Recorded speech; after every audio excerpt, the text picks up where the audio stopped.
માતા પિતાની સેવા તથા આદર કરવો પરમ કર્તવ્ય. દરેક માતા પિતાની તમન્ના હોય છે કે મારું બાળક યોગ્ય બને, સમાજમાં બદનામી ના થાય, સારા ચરિત્રવાળા થાય, આજ્ઞાકારી થાય, વૃદ્ધાવસ્થામાં અમારી સેવા કરે, અમારી વહુ પુત્રવધુ અમારા કહેવામાં રહેવાવાળી આવે, સમાજમાં અમારી આબરૂ રાખે, ઘડપણમાં અમારી સેવા કરે, પ્રેમથી વ્યવહાર કરે. સત્યયુગ, ત્રેતાયુગ, દ્વાપરયુગ સુધી આ મર્યાદા પૂરેપૂરી બનેલી રહી. બધા સુખી જીવન જીવતા હતા.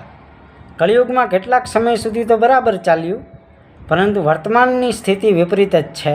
આને સુધારવાનો ઉદ્દેશ્ય રાખું છું. આશા પણ કરું છું કે ભગવાનની કૃપાથી, જ્ઞાનના પ્રકાશથી બધું જ સંભવ થઈ જાય છે. થઈ પણ રહ્યું હશે અને થશે એવું મારી આત્મા માને છે. માટે માતા પિતાની સેવા કરવી, આદર કરવો, એની આજ્ઞાનું પાલન કરવું એ આપણું પરમ કર્તવ્ય બની જાય છે. વિડીયો પસંદ આવે તો લાઈક કરો, કમેન્ટ કરો, સબસ્ક્રાઈબ કરો. ઓથેન્ટિક લલિત 777. હર હર મહાદેવ.